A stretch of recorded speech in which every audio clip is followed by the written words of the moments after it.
voiture de légende en collaboration avec les montres Eberhardt et sa Tribute to Contograph.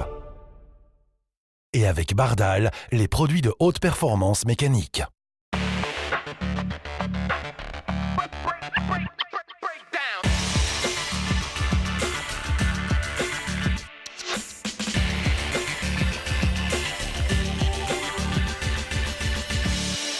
Bienvenue dans Voiture de légende pour cette émission un peu hivernale. On va faire le point sur les rallyes de cette saison hivernale. On le sait, le Monte-Carlo historique ou le Neige et Glace par exemple. On en verra les images dans la prochaine émission début mars, mais avec un procédé assez nouveau, une caméra Wicam comme on l'appelle. Extreme Black Box. On va en découvrir dans cette émission le créateur et expliquer comment fonctionne cette mini caméra absolument révolutionnaire. Et puis au sommaire aussi, à la demande générale, une rediffusion du Maroc classique, parce que vraiment vous avez été très nombreux à en redemander les images. Découverte alors d'un nouveau produit, cette caméra Wicam.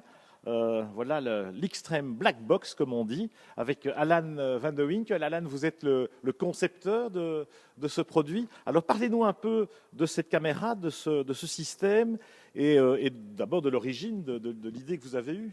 Eh bien, c'est une idée qui a commencé il y a un an à peu près, et la première sortie de la caméra s'est faite au Grand Prix Revival de Formule 1 à Nivelles fin juin, où nous avons pu montrer le premier échantillon. Alors, qu'est-ce qu'elle a de particulier, cette caméra? Tout d'abord, c'est une caméra d'action, donc elle offre des images en qualité Full HD 1080p. Elle est équipée d'un capteur GPS qui lui permet en fait d'enregistrer le parcours, enregistrer la vitesse, les accélérations et les dénivelés. Et donc, en fait, par la suite, après une course, on a fait des essais à Francorchamps, à Zolder, à Mété, et les pilotes reviennent avec leur caméra, on prend la carte, on la met dans le logiciel et ils ont la possibilité à ce moment-là de voir leur parcours, de voir la courbe de leur vitesse minima, maxima, et ils adorent. Alors on a vu effectivement que d'abord c'est des images en haute définition, elles sont parfaites, elles sont bien stabilisées. On l'a découvert dans l'émission précédente, je crois, avec la Panaméricaine au Mexique. Parlez-nous justement de la spécificité technique. Comment arrivez-vous à cette qualité? Donc tout d'abord, on a un capteur Full HD 1080p. Ensuite, la caméra, donc de par le fait qu'elle enregistre tous ses paramètres,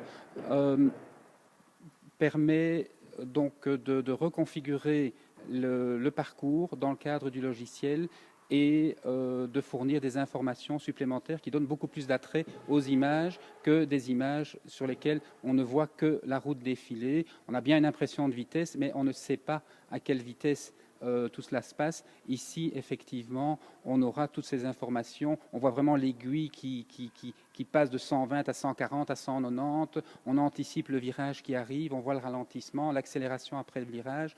C'est tout à fait différent. C'est vrai qu'il y a le relief même qu'on retrouve. Alors, comment les concurrents et vos clients potentiellement peuvent exploiter ce nouveau procédé? Je crois qu'il y a aussi un système assez unique de montage automatique des images après utilisation. Oui, en fait, on a posé la question aux utilisateurs de caméras d'action. Qu'est-ce que vous faites avec les images que vous avez enregistrées? En général, les gens gardent ça dans un tiroir pour le jour où ils auront le temps de faire un montage et finalement ça reste dans le tiroir, ils n'en font rien. Ils essayent parfois de montrer à la famille, aux amis, mais ça dure 2 heures et finalement après 10 minutes tout le monde s'endort. Alors nous on a une fonction montage automatique. Le software est suffisamment intelligent que pour repérer dans le parcours les points, les accélérations fortes, les vitesses maximales, les virages importants, etc. Et donc, le software, on va simplement lui dire, je veux un résumé de 10 minutes, de 12 minutes, et de la durée qu'on souhaite. On le laisse travailler, et après coup, on vient voir. Ça plaît, on garde. Ça plaît pas, on recommence jusqu'au moment où on est satisfait. Voilà, donc on sort la carte mémoire de la caméra et on la met dans le PC. C'est le 21e siècle, c'est assez extraordinaire. D'autres applications sont-elles possibles? Est-ce que par exemple sur la route de tous les jours, c'est utile d'avoir une caméra comme ça à bord? Tout à fait, la caméra est polyvalente, donc c'est une caméra d'action, mais la caméra, lorsqu'on la sort de son boîtier, on peut l'accrocher au pare-brise du véhicule et ça devient une caméra de sécurité, une dashcam, qui peut également être utilisée à moto, à vélo. Le monde de la voiture n'est pas l'unique domaine dans lequel elle peut être utilisée. Oui, j'allais dire, il y a peut-être d'autres sports extrêmes aussi qui se prêtent à des prises de vue spectaculaires. Tout à fait. Bon, personnellement, je fais du parapente. Eh bien, cette caméra embarquée à bord d'un parapente permet de voir également, outre la vitesse, les montées, le taux de chute, et on a des images qui sont tout à fait plus vivantes parce qu'on a le parcours également. Souvent, on a ça dans des outils séparés. On a les images d'un côté et on a le parcours de l'autre côté. Nous, on combine tout dans un seul software. Voilà. Voilà, tout est intégré dans cette extraordinaire caméra avec une miniaturisation comme on en trouve aujourd'hui. C'est absolument sensationnel. On va régulièrement avoir l'occasion de découvrir des images prises avec vos webcams sur des voitures anciennes, sur des classiques dans notre émission Voitures de légende. Merci Alan et voilà, longue vie à webcam et à ce procédé révolutionnaire. Nous, on va partir faire un petit tour. Dans les rues de Paris. Vous savez qu'il s'est passé beaucoup de choses à Paris ces derniers temps, ces dernières semaines. Je suis Charlie, évidemment. C'était justement à ce moment-là qu'a eu lieu la fameuse traversée de Paris. On y va.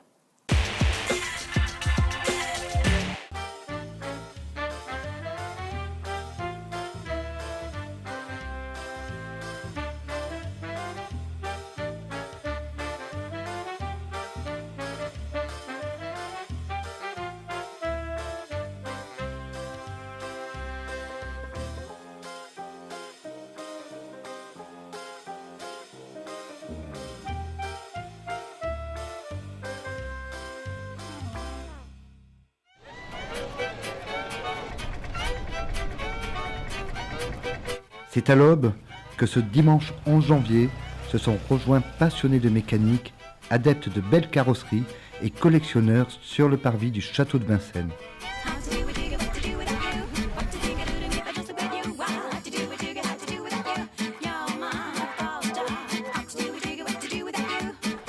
Organisé par le club Vincennes en Ancienne, plus de 700 véhicules se sont inscrits pour cette 15e édition de la traversée de Paris hivernale.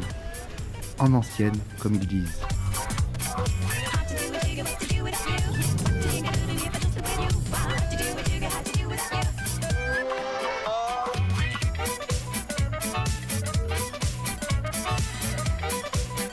Mais cette année, le grand événement est marqué par l'actualité tragique de ces derniers jours.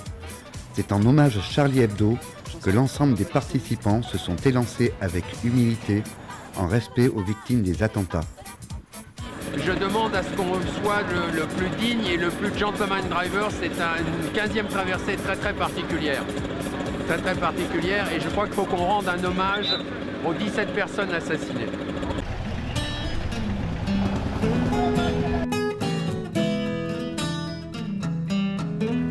À 8h, c'est le grand départ. Un parcours de près de 30 km dans la capitale, parsemé d'étapes, des lieux symboles dans la ville lumière.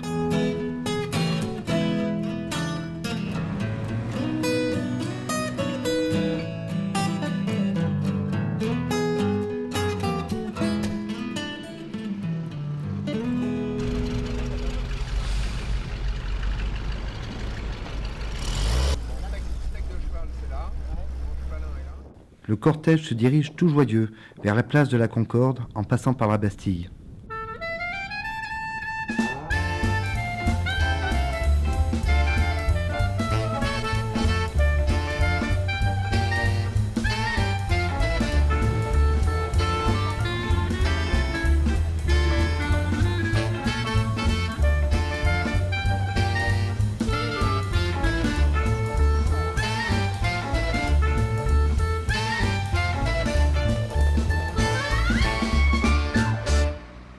Sur la place de la Concorde, étape majeure de la traversée, les participants auront créé une fois de plus un véritable bazar, comme ils aiment bien le revendiquer.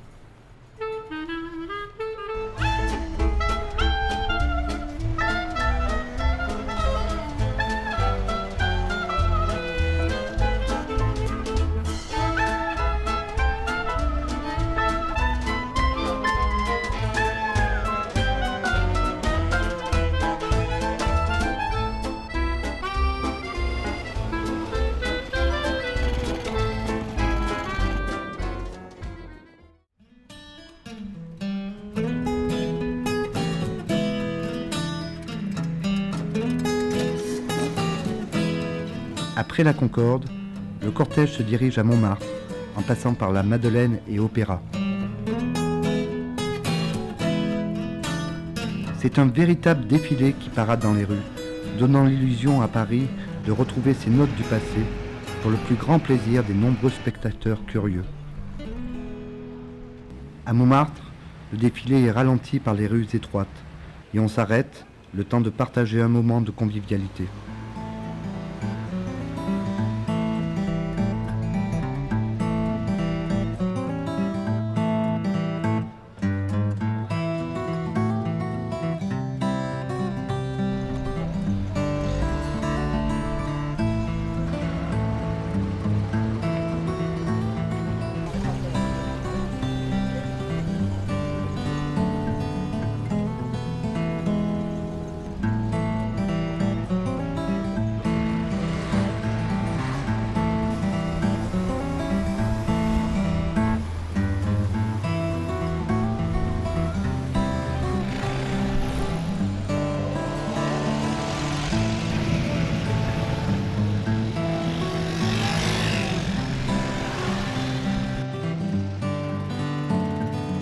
Comme chaque année, les costumières du ministère des Modes étaient présentes et avaient emprunté un des bus d'époque prêtés par les musées des transports urbains avec quelques-uns de leurs membres. Oui, nous, c'est pas la première traversée qu'on fait, effectivement. Mais cette traversée-là, on est un peu moins nombreux parce qu'il y a des gens qui n'ont pas eu le cœur de venir avec les événements, ce qui se comprend tout à fait.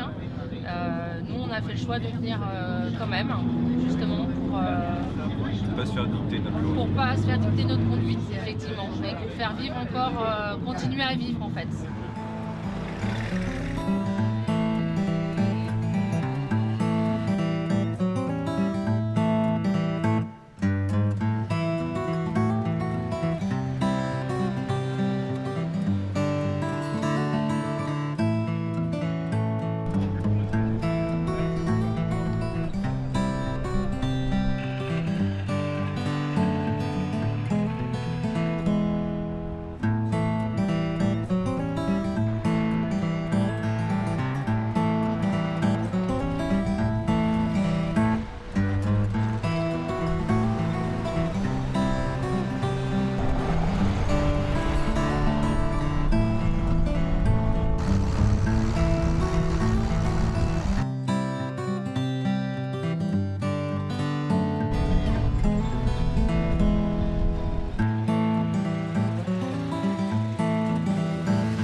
Champs-Élysées, Trocadéro, Invalides, les étapes se suivent avant de se terminer là où tout a commencé, sur le parvis du château de Vincennes.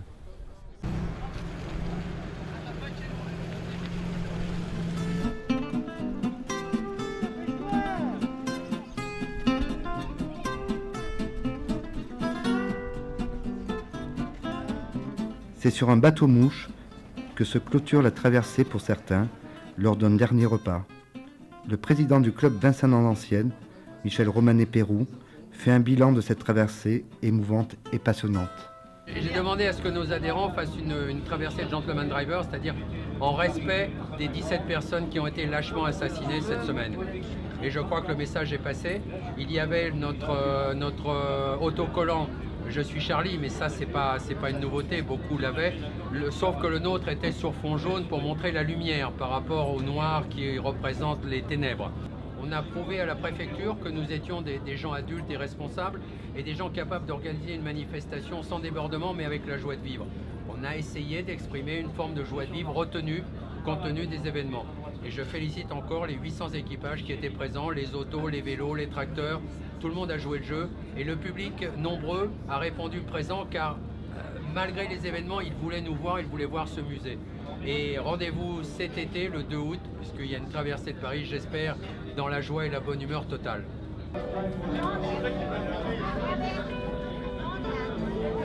Chaque année, c'est de mieux en mieux.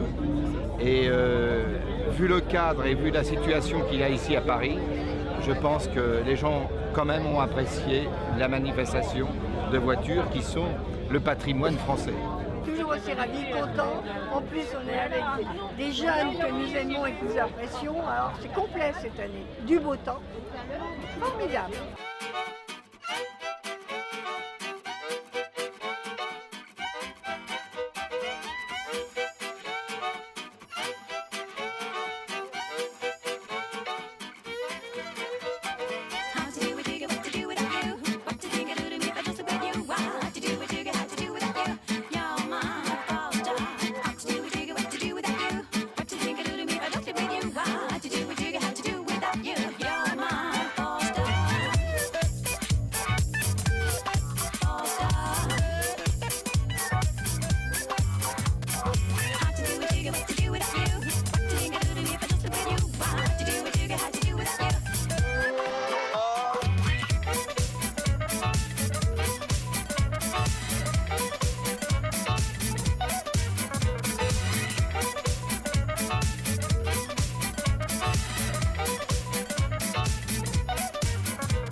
On enchaîne avec Jean-Pierre Van de Waver et cette Porsche 914, Jean-Pierre, victorieuse à plusieurs reprises aux neiges et glaces. Hein, on en reparlera dans la prochaine émission. Avec le père et le fils. Voilà, avec le père et le fils. Tu es surtout un favori souvent hein, de cette épreuve, avec Julien Pest, ton copilote. Alors, on vient de parler de cette caméra Wicam avec Alain Van de Winkel, son créateur. Toi, tu es un habitué de ces rallyes classiques. Avec, j'imagine, souvent la GoPro qui permet de ramener des souvenirs visuels. En quoi est-ce que ce nouveau produit peut vous changer la vie? Il y a un capteur GPS qui va pouvoir donner la vitesse d'accélération, etc., que sur une GoPro, il n'y en a pas. Et le gros avantage, je pense, c'est surtout de pouvoir faire un petit montage automatique. Je ne crois pas qu'on va pouvoir domestiquer ça de suite, mais ce sera un avantage parce que effectivement, quand on a 3 heures de film, bien souvent il y a 10 minutes de spectaculaire. Et bon, ben ça, ce sera une bonne chose, mais pour ça, je demanderai à Julien qui s'organise parce qu'au niveau de toutes ces technologies modernes, je ne suis pas tout à fait à la hauteur. C'est le boulot du copilote en quelque sorte. Ça ira, oui. Voilà. Parce que l'intérêt aussi, je pense, c'est que la Wicam se branche sur l'alimentation électrique de la voiture, donc elle a une autonomie infinie. On est limité par la carte qui enregistre, mais je crois que c'est maintenant, on arrive à 6 heures d'enregistrement, donc là, il n'y aura pas de souci, je pense. Voilà. Comment se présente la saison hivernale pour toi, Jean-Pierre? Neige et glace, c'est le début de saison fabuleux. On appelle ça la mini-Sibérie parce qu'il y a toujours de la neige. Si même sur les 4 participations, on a une année où on n'avait absolument pas de neige. Et là, c'est plus embêtant parce que les limites de vitesse sont assez réduites. Mais quand il y a de la neige, là, je peux dire que pour passer les 50 de moyenne, d'ailleurs, l'année passée, on a gagné dans le dernier tronçon parce qu'il a neigé énormément sur le temps de midi. Et quand on est parti, c'était une spéciale au scratch de 30 km. Je dis à Julien, je vais demander à ton père si on peut faire un peu des grappes dans la voiture. Il m'a dit, pas de souci. Tant que vous ne vous faites pas mal, et on a mis des grands gaz, et on est arrivé à Pontarlier en tête, alors que pendant les 3 jours de course, on a été 2e, 3e. Je n'ai pas très bien compris au niveau électronique. Julien a parfaitement maîtrisé, parce que c'est un équipement Blue-Nick, Bazin, où il faut être un peu encodeur. Et devant moi, j'avais l'appareil qui m'indiquait le retard et l'avance, mais je demandais toujours à Julien, je suis en retard, je suis en avance. Et le dernier jour, il m'a dit, mais enfin, regarde un petit peu, il y a un quart d'heure devant toi. Et à ce moment-là, on n'a pas été à 0 chaque fois, parce que j'avais une facilité de réaction, parce que quand il me disait 10 mètres en retard, ben, j'accélérais, mais j'étais un peu en avance. Tandis que maintenant, avec le système, à partir du moment où il est bien encodé, et là, Julien a fait un super travail, ben, ce sera à moi à penser à regarder les lampes. Il suffit de regarder le tableau de bord.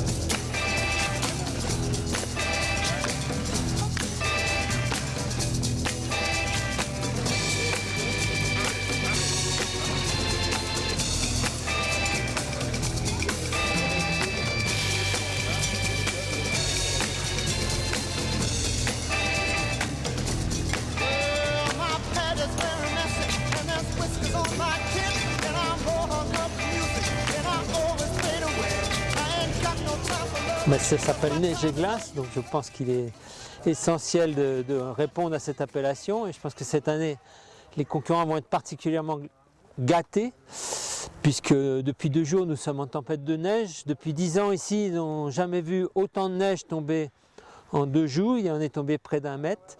Ils vont effectuer l'ensemble du rallye, je pense, sur une route blanche avec les murs de neige de chaque côté pour pouvoir s'appuyer dans les virages. Donc ça va être une édition vraiment dantesque. Je pense que celui qui va gagner Neige et Glace cette année, il n'aura vraiment pas volé.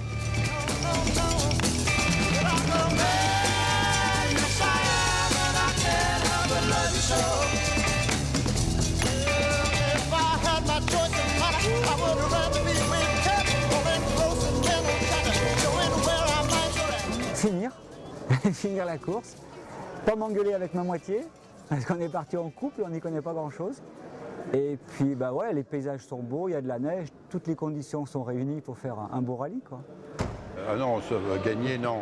On n'est pas des pros, nous. Il y a 40 pros devant nous. Et c'est mon 3e rallye. Le premier, j'avais fait comme copilote d'une 203 de Pierre-Yves Maisonneuve. Et puis je me suis tellement bien amusé que j'ai voulu piloter. Et donc comme je savais qu'à GS c'est bien pour la neige, j'ai acheté une GS, rien que pour ça.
Après ça, il y a les légendes, évidemment. Les légendes direction Bastogne cette année. Oui. Avec ta Lancia ? Normalement, il y a 9 choses sur 10 avec la Lancia. Et alors, les boucles de Spa, enfin le Spa Rallye, avec la Porsche que j'ai participé au rallye du Courdreau et qui a enthousiasmé les spectateurs. Il y a eu 140 000 vues de passage. C'était pas parce que le passage était spectaculaire, mais c'est surtout parce que le bruit de la voiture était vraiment exceptionnel. Donc, normalement, on sera au départ de ces 2 rallyes-là, du côté de Spa-Bastogne. Très bien. Du Grand 22 en perspective. Merci Jean-Pierre. Et puis à propos de légende, on va se tourner vers une autre légende. C'est les 50 ans de la Ford Mustang qu'on vient de célébrer. Et on vous propose en guise de page de publicité de regarder une pub, mais d'époque, tournée à l'époque de la naissance de la Ford Mustang il y a 50 ans. This is a car designed to do as much for its owner's morale as it does for their comfort.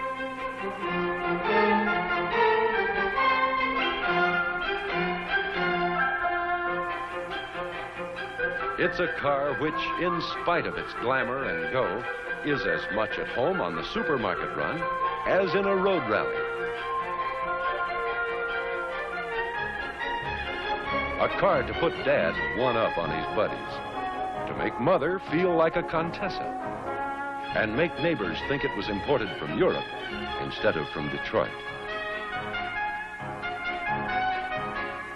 Most important of all, the Mustang, like all Fords, is built for total performance, with steering, braking, cornering, acceleration, and visibility, all designed to standards established in the worldwide laboratory of open competition. Never has a car that looked so rich, had such universal appeal cost so little. A car to go almost everywhere, do almost everything. A new breed of car. The Mustang by Ford.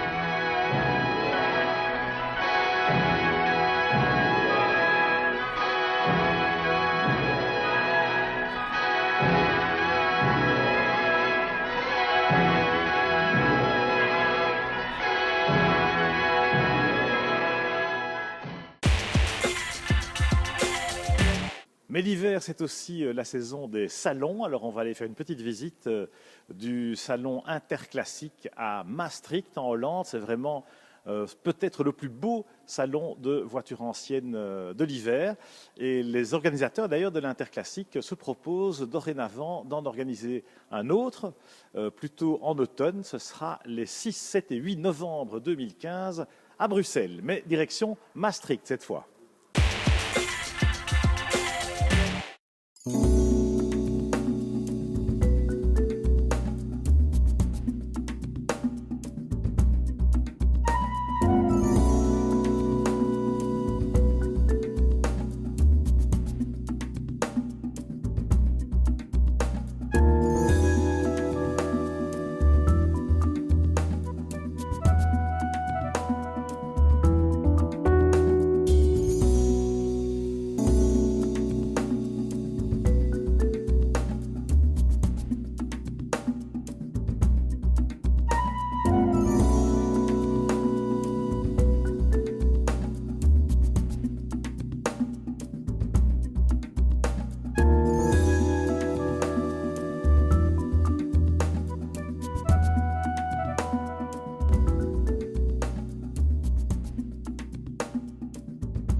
Voilà, ainsi s'achève cette émission Voitures de légende avec évidemment les rallyes hivernaux qui sont au programme, qui sont à l'agenda. On aura bien besoin de 4 roues motrices pour y participer, que ce soit le Neige et Glace, le Monte-Carlo historique. On verra toutes ces images dans la prochaine émission début mars sur Voitures de légende. Merci à nos partenaires habituels, Rétro Course, le magazine mensuel des épreuves historiques. Merci à classicarpassion.com, à f1i.com. Et puis, pour retrouver cette émission ou toutes les précédentes, eh bien, il suffit d'aller sur notre site voituresdelégende.com pour les revoir, le cas échéant. À la prochaine et bonne route, même si ça glisse. Faites attention.